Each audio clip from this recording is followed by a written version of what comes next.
नमस्कार। संवाद के एक नए अंक में एक बार फिर आप सभी का स्वागत है। जम्मू कश्मीर के राजनीतिक परिदृश्य की अगर बात करें तो हल्की हल्की गर्माहट नजर आ रही है और ये गर्माहट यूं तो पहले से चल रही थी। स्टेटहुड की मांग लगातार उठती जा रही है, लेकिन ईद उल मिलादुन नबी के दिन दरगाह हजरत बल में जिस प्रकार जो एक प्लेग लगाई गई थी उस पे जो हमारा नेशनल एम्बलम है उसके साथ जो बर्ताव किया गया उसको तोड़ा गया, उसको लेकर सियासत गर्माती हुई नजर आ रही है। और उसी कड़ी में महराज मलिक के बड़बोले बयान भी लगातार सुर्खियां बटोर रहे हैं। बेशक उनके इंटेंशन, उनके कार्य करने का तरीका, लोगों के लिए आवाज उनकी बुलंद करने का तरीका और इंटेंशन सही हो सकता है, लेकिन जिस मर्यादा को उन्होंने लांघा है उसको लेकर लगातार वक्तव्य सामने आ रहे हैं।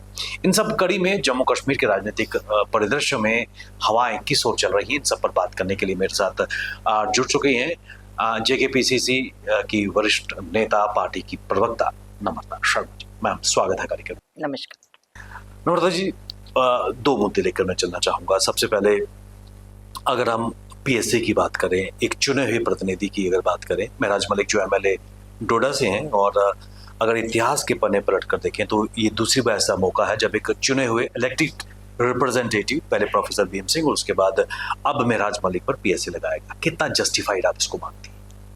देखिए, सबसे पहले तो पीएसए होता क्या है, इसकी परिभाषा क्या है। This is a public safety act और पब्लिक महराज के साथ है। देखिए, आज जो गुंडा राज, जो जिस तरह से दमनकारी नीतियां भाजपा द्वारा चलाई जा रही हैं कि जो आवाज मेरे खिलाफ उठेगी उस आवाज को दबा दिया जाएगा, कैद कर दिया जाएगा, ये घातक है डेमोक्रेसी के लिए। ये घातक है। आज जिस तरह का परिपेक्ष भारतीय जनता पार्टी यहाँ बन रही है, उस परिपेक्ष में ये देखा जाए तो ये बहुत घातक है कि वॉइस ऑफ डिसेंट को किस तरह से दबाया जा रहा है कि मेरे खिलाफ बोलने वाले को मैं अंदर कैद कर दूंगा, मैं उस पे ईडी लगाऊंगा, मैं उस पे इनकम टैक्स की रेड करवाऊंगा, मैं उस पे पीएसए लगा दूंगा। पीएसए लगता किस पे है? पीएसए का कानून बना क्यों? आतंकवाद को रोकने के लिए, टेररिज्म को रोकने के लिए। क्या महराज मलिक टेरर है? क्या महराज मलिक ओवरग्राउंड वर्कर है? क्या महराज मलिक स्लीपर सेल है? क्या आतंकवाद से उसके कोई तार जुड़े हुए हैं? अगर नहीं तो फिर पीएसए क्यों लगा? और सबसे बड़ी बात, पीएसए, ये मैं निंदा करती हूं उस बयान की जो महराज मलिक ने जिन शब्दावली का इस्तेमाल एक ऑफिसर के खिलाफ किया, मैं उस बयान की कड़ी निंदा करती हूँ। और मुझे लगता है कि उसके खिलाफ अगर कोई कार्रवाई करनी थी तो वो कार्रवाई डेमोक्रेटिक सिस्टम में रहते हुए की जा सकती थी, कॉन्स्टिट्यूशन के दायरे के अंदर की जा सकती थी। इस तरह का एक ऐसा कानून पीएसए लगा देना, जिसे मैं कहूं कि इतना घातक उस पे एक आपने वो लगा दिया एक्ट, ये कहा कि ये कौन सी विचारधारा है जो वहां चल रही है।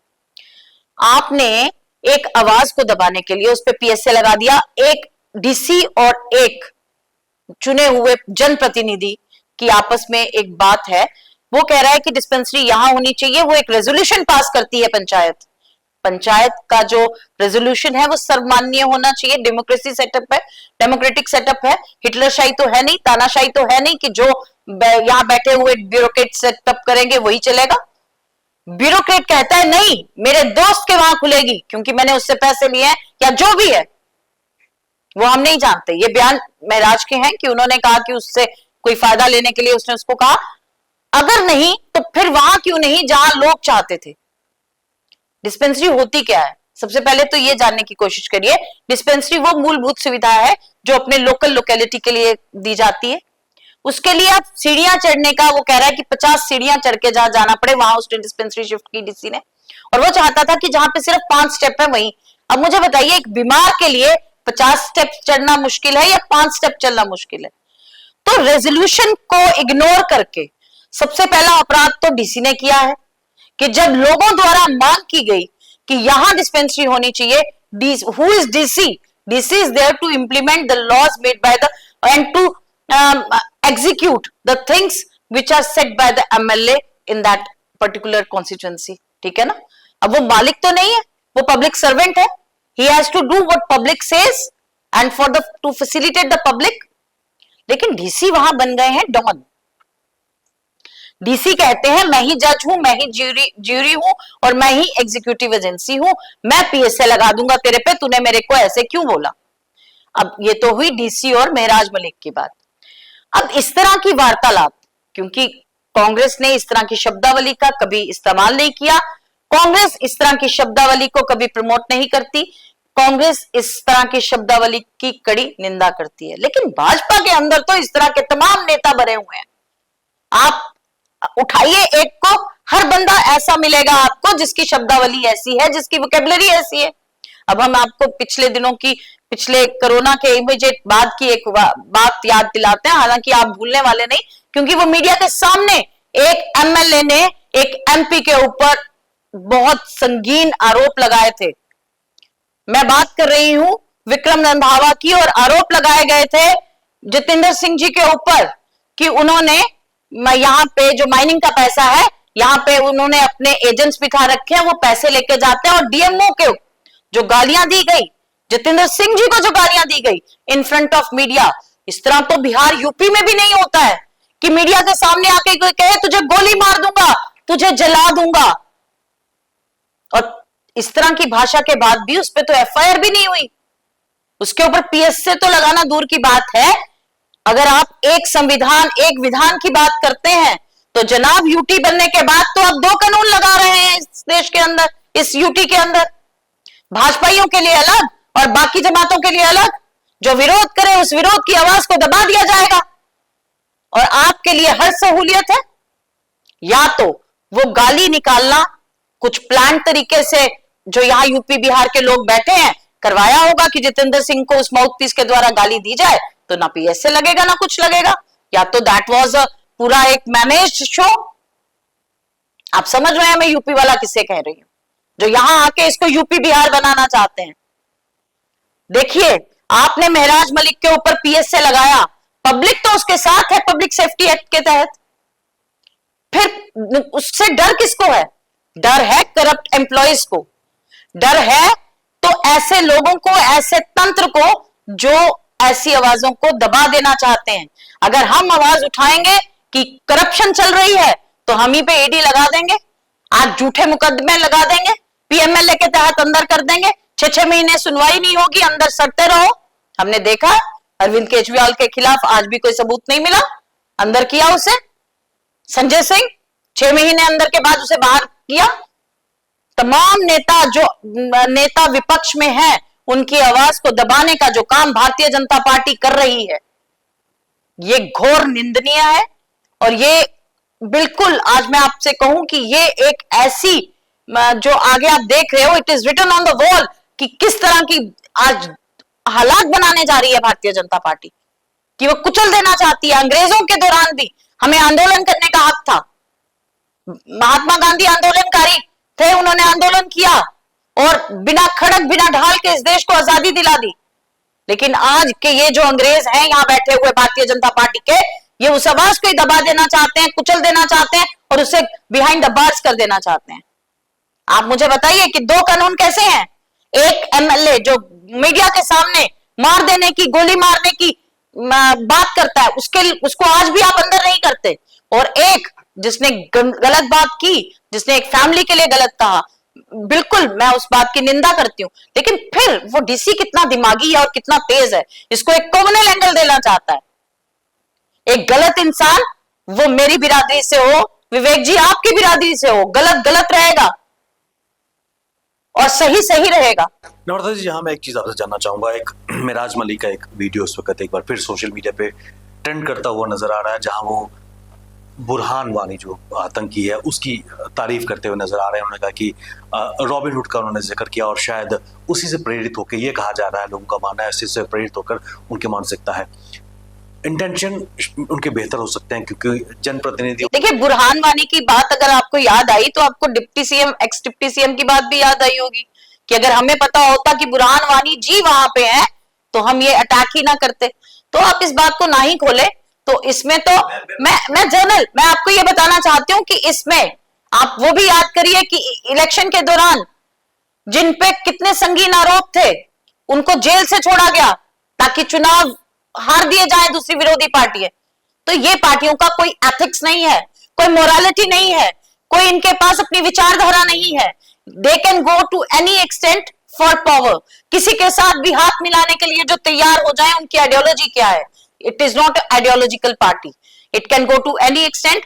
दे made to parallel lines meet. You have seen कैसे इन्होंने पीडीपी के साथ हाथ मिलाए चुनाव के दौरान, और बाद में उसे आतंकवादी कहते हैं।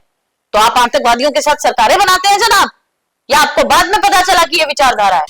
यहाँ पर मैं अपने प्रश्न को समाप्त करूंगा। यहाँ पर लोग इंटेंशन उनके बिल्कुल जनता के प्रतिनिधि होने के कारण मुद्दे उठाना उनका दायित्व भी है, लेकिन अगर पन्ने पलट कर देखें 18 एफआईआर ऑलरेडी लग चुकी हैं, और खासकर एक महिला डॉक्टर के साथ भी उनकी इस तरह की अभद्र टिप्पणी, और यहाँ पर भी कहीं ना कहीं जो भाषा का प्रयोग किया गया, क्या आप उस भाषा से मुत्तफिक हैं, या उसको थोड़ा रिफाइंड वे में अपने जो इश्यूज से उनको अगर प्रेजेंट कर पाते तो ये मुद्दा ना उठता? देखिए, मैंने शुरू ही अपनी बात इससे की थी कि जिस भाषा का प्रयोग किया गया, मैं उसकी कड़ी निंदा करती हूँ।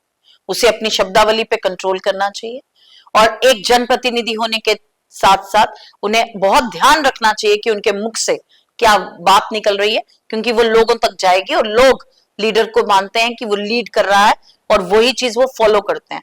तो he must maintain that sensitivity of the thing.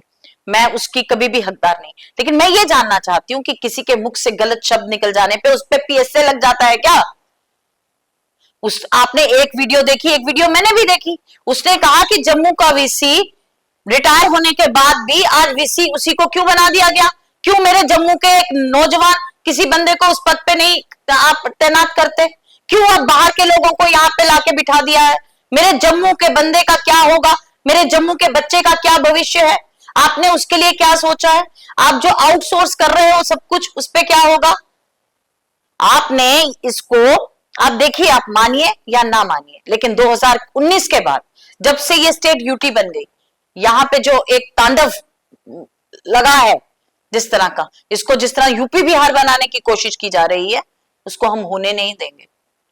या तो ये सारी की सारी जनता को, जो इनके विचारधारा से विमुख है, जो इनकी विचारधारा को नहीं मानती, उनको अंदर कर दें, जेलें भर दें, या फिर इनको सुधार करने होंगे।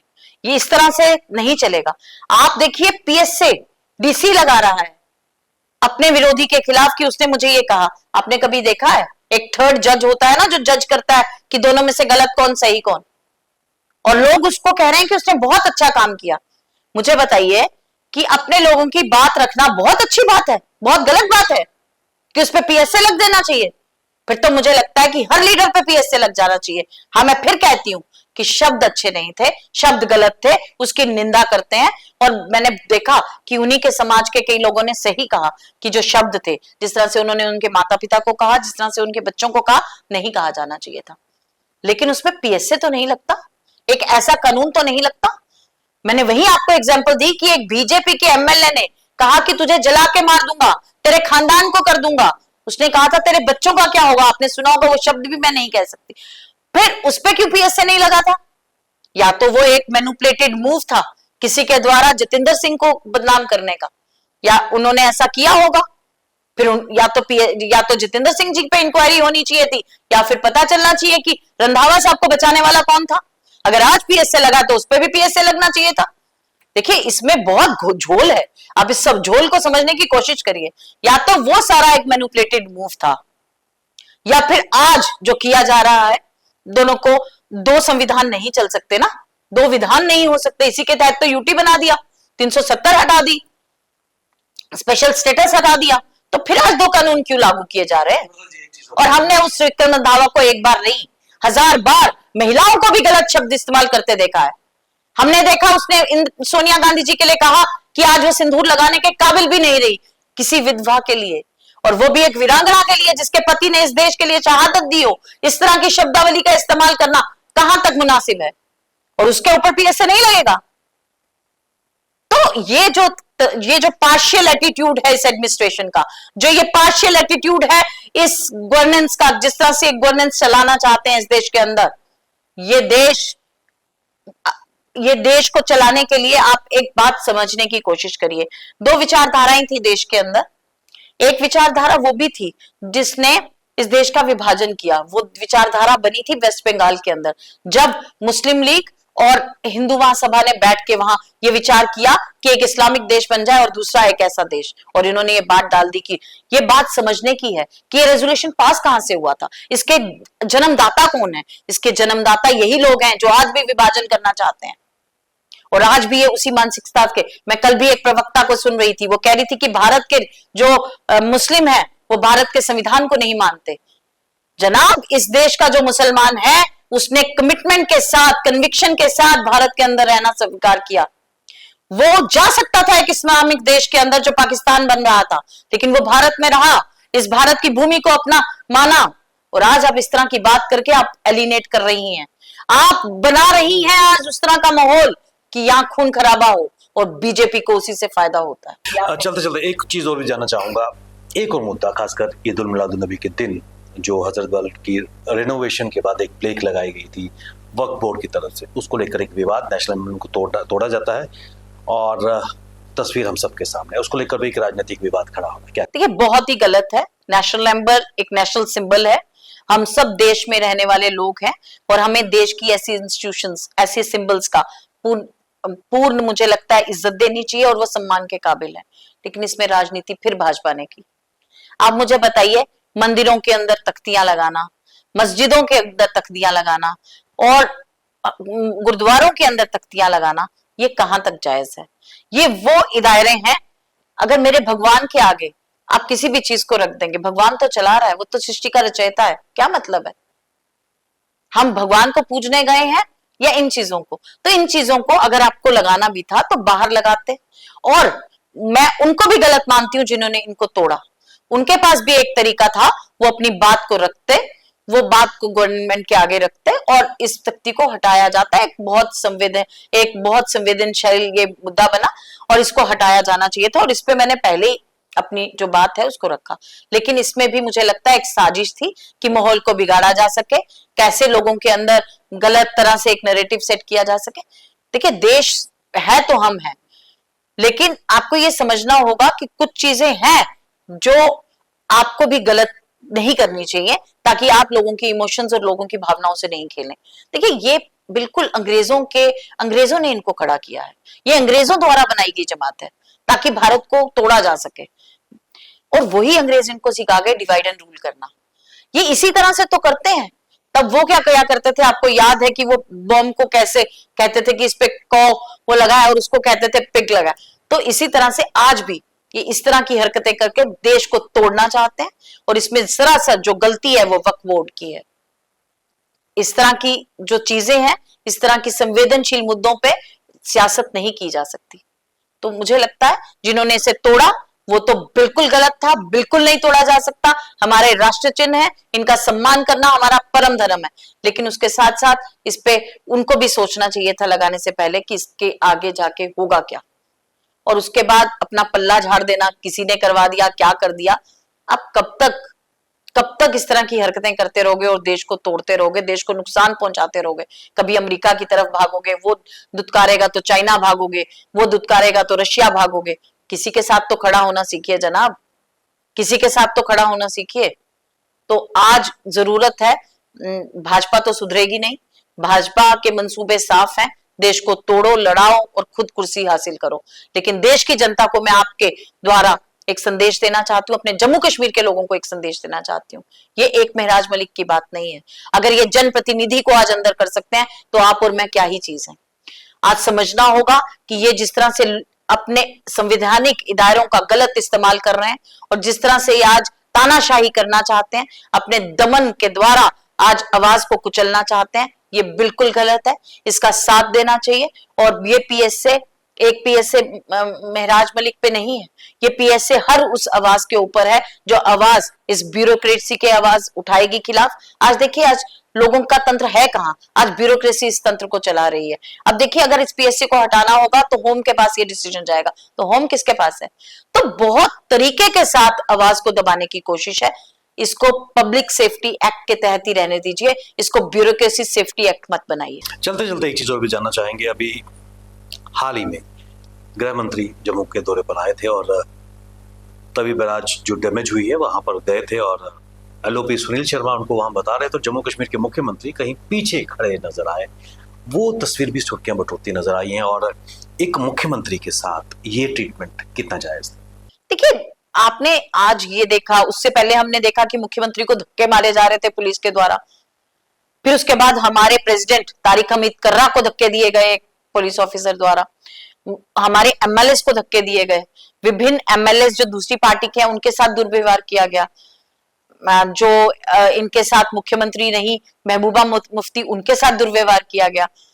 तो मुझे लगता है ये आज भूल गए हैं कि इलेक्टेड सीएम के साथ क्या ट्रीटमेंट किया जाना चाहिए। लोगों द्वारा चुना गया नुमाइंदा, डेमोक्रेसी की खूबसूरती यही है कि आप उसे पूरा मान सम्मान दें। जो उन्होंने किया, मुझे लगता है जो भी एक इंसान जो आज खाली पढ़ा लिखा नहीं, जिसका जहन भी पढ़ा लिखा है, जो जहनी तौर पे पढ़ा लिखा है, वो ये समझता है कि ये क्या दिखाने की कोशिश है। अमित शाह देखने क्या आए थे और उसके बाद दिया क्या?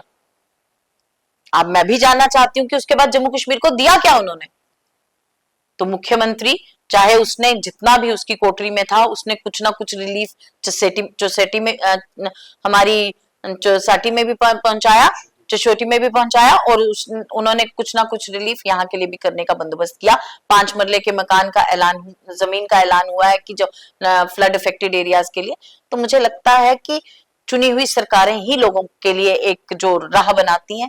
जो इस तरह से नॉमिनेटेड लोग जब बैठ जाते हैं तो दमन होता है, तो लोगों का हक छीने जाते हैं, लोगों की आवाज को दबाई जाता है, लोगों की आवाज को कुचलने का काम होता है।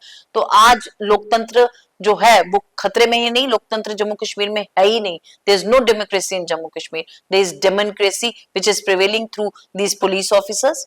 और मैं पुलिस के भाइयों से भी जानना चाहती हूँ, आप तो जम्मू कश्मीर के हैं, आप तो यही के हैं, आप घुटन महसूस नहीं करते जब ऐसे ऑर्डर्स आपको ऊपर से आते हैं?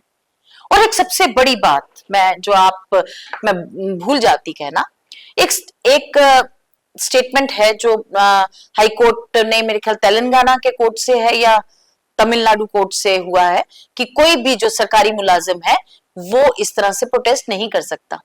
उन जिन्होंने प्रोटेस्ट किया महराज मलिक के खिलाफ, वो सड़कों पे उठ के, उनके खिलाफ कब कार्रवाई करेंगे ये लोग जिन्होंने उस प्रोटेस्ट को करवाया? और देखिए, जो लोग कल सड़कों पे थे और लोग जो अपनी आवाज उठा रहे हैं, जो आज भी महराज के साथ खड़े हैं, मुझे बताइए, उसमें वो 2 साल की बच्ची भी मारी गई। वो कौन उसकी जिम्मेवारी लेगा? क्या उसकी जिम्मेवारी क्या डीसी के कंधों पे नहीं जाती? क्यों मैनेजमेंट नहीं कर पाया? और मैं आपको एक और बात कहना चाहती हूँ, कि वो डीसी कभी डोडा का डीसी कभी नहीं जाएगा, कभी नहीं चाहेगा कि अब मैं डीसी डोडा रहूं। क्योंकि जब लोगों के साथ आप गलत करते हो और लोग आवाज उठाते हैं, तो लोग तय करते हैं कि अब डीसी कौन होगा। तो ये नौकरी करने आए हैं जनाब, सियासत मत करिए।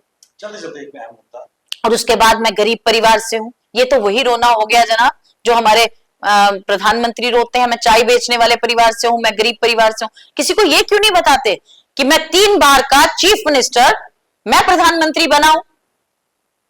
ये बताने वाली बात तो ये है ना कि 15 साल सत्ता का भोग करने के बाद मैं आज प्रधानमंत्री बना। आज भी रोना, मैं चाय वाला था, मेरी माँ बर्तन धोती थी। लानत है ऐसे बेटे पे, जो जवान हो और जिसकी माँ बाहर बर्तन धोती और वो घर छोड़ के चला जाए, जो माँ की सेवा ना कर पाया, फिर वो बेटा देश की सेवा करने निकला। और लोग भी पता नहीं कैसे हैं, जो माँ के पैर धोता और कैमरा सामने रखता है। आप माँ के पैर नहीं दबाते? आपकी माताजी पिछले दिनों बीमार थी, मेरी माताजी बीमार थी। जो मैं माता के प्रति करूंगी, कैमरा ऑन करके थोड़ी करूंगी, वो मेरा दायित्व है। उसने मुझे पाला है, पोसा है, बड़ा किया है, मुझे जन्म दिया है, मेरे लिए गीले में सोई है, तो फिर उस माता के चरण धोते हुए कैमरा लेके जाऊंगी मैं? तो ये सियासत जो है, ये समझने की जरूरत है। चलते चलते कल प्रधानमंत्री हिमाचल और पंजाब का उन्होंने दौरा किया, एरियल सर्वे भी किया, और कहा जा रहा है जम्मू कश्मीर के दौरे पर आ रहे हैं। इतनी त्रासदी जम्मू कश्मीर और खासकर जम्मू संभाग ने झेली है, क्या एक बेहतर तरीके से लोगों के जख्मों पर मरहम लगाया जा सकता? देखिए, सबसे पहले तो जो सोटी में हुआ, वहां पे आपके पास वेदर अलर्ट था, फिर भी आपने यात्रा चालू रखी, और आपने जो लंगर लगवाया वो कहाँ था? एडमिनिस्ट्रेशन सोई थी। फिर उससे भी आप सबक नहीं सीखते हैं। माता वैष्णो देवी, पूरा वेदर अलर्ट है। जो आपका श्राइन बोर्ड है, सिर्फ पैसे कमाने के लिए, सिर्फ माता को भी उन्होंने व्यापार का साधन बना दिया। कहा तो था मोदी जी ने, मैं व्यापारी हूं, गुजराती हूं, मुझे पता है कि व्यापार कैसे करना है। महाराज, माता के दरबार में व्यापार बंद कर दीजिए। आपको पता था, वेदर अलर्ट था, आपने यात्रा कैसे चलने दी? सिर्फ कि कुछ पैसे आ जाए। आपने श्राइन बोर्ड के पैसे से एक बिल्डिंग तैयार की और फिर उसमें हॉस्पिटल खोल दिया जो प्राइवेट है, जिससे आप फिर पैसा कमा रहे हैं। आपने देश के लिए किया क्या? आपने लोगों से लेके श्राइन बोर्ड बनाया कि लोगों के लिए समर्पित होगा। आप मुझे बताइए ना, क्या समर्पण किया आपने उसके बाद? तो जो समर्पण का एक तरीका होता है, जिसके अंदर समर्पण की भावना होती है ना, उसके अंदर इतना अहम नहीं होता कि वो इतने दिन वेट करेगा कि देश लुट जाए, देश बह जाए, लोग बह जाएं, लोगों के मकान ढह जाएं, मैं फिर आराम से जाऊंगा ताकि मेरे को मिट्टी ना सहनी पड़े, मुझे गारे में ना चलना पड़े। पंजाब बह गया, मोदी जी द्वारा एक ट्वीट नहीं किया गया, संवेदनाएं नहीं दिखाई गई कि भैया आप हमें चुनते नहीं हो, हम आपको नहीं मानेंगे। तो ये कहां की राजनीति है? ये कैसी राज सेवा है? कैसी लोक सेवा है? ये लोकतंत्र का भद्दा मजाक है जो मोदी जी ने किया है जम्मू कश्मीर के साथ और अब पंजाब के साथ भी। जनता समझती है, लेकिन फिर आप कहेंगे फिर क्यों चुनती है? वोट चोरी है जनाब, और आपके सामने सबूत के सामने राहुल गांधी आए हैं। वोट चोरी है तो मोदी जी हैं। ये कहीं ना कहीं चोरी की कुर्सी है, और आज भी दो टहनियां हटें तो मोदी जी हिल जाते हैं। लेकिन उन टहनियों का भी कुछ ऐसा किस्सा पकड़ रखा है कि वो भी घबराती हैं हिलते हुए।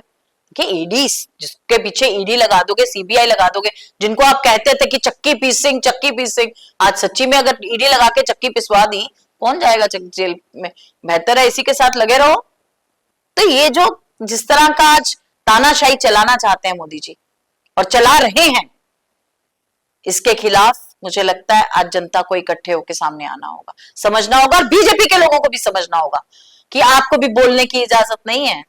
आपको भी वही बोलना पड़ता है जो डिक्टेशन पीछे से आता है।